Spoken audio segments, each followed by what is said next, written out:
mengirim duit ke rekeningnya salah satu tersangka. Ajaib tuh.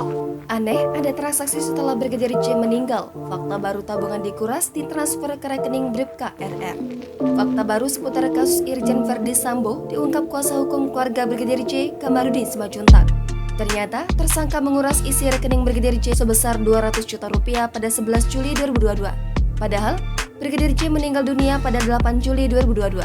Brigadir J punya 4 rekening bank. Semua diduga dikuasai oleh Verdi Sambo dan kawan-kawan. Selain rekening, barang yang dikuasai adalah HP, laptop bermerek Asus, dan sebagainya.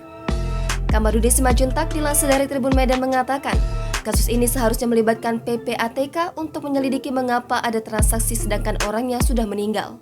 Ia menuturkan telah berkomunikasi dengan penyidik Bareskrim Polri terkait rekening Brigadir J ini. Selain memaparkan fakta itu, Kamarudin mendesak Bareskrim Polri agar menetapkan Putri Chandrawati sebagai tersangka terkait laporan palsu.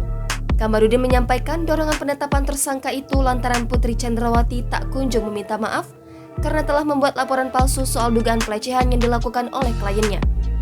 Ia menuturkan kesabaran pihak kuasa hukum dan kliennya telah habis karena Putri Chandrawati tak kunjung meminta maaf. Padahal, nama baik Brigadir J telah tercemar karena tudingan pelecehan seksual tersebut.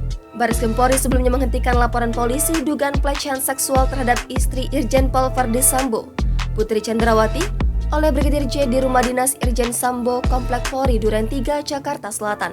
Adapun laporan polisi itu terdaftar dengan nomor LPB 1630-7-2022-SPKT Polres Metro Jakarta Selatan Polda Metro Jaya tanggal 9 Juli 2022 lalu. Laporan itu didaftarkan oleh Putri Chandrawati. Dalam laporan itu, Putri Chandrawati sebelumnya menuding Brigadir J telah melakukan tindak pidana kejahatan terhadap kesopanan dan atau perbuatan memaksa seseorang dengan kekerasan atau ancaman kekerasan dan atau kekerasan seksual.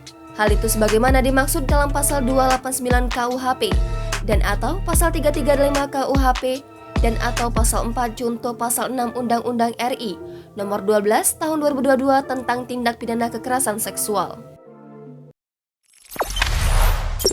Jangan lupa subscribe, share, komen, dan like ya.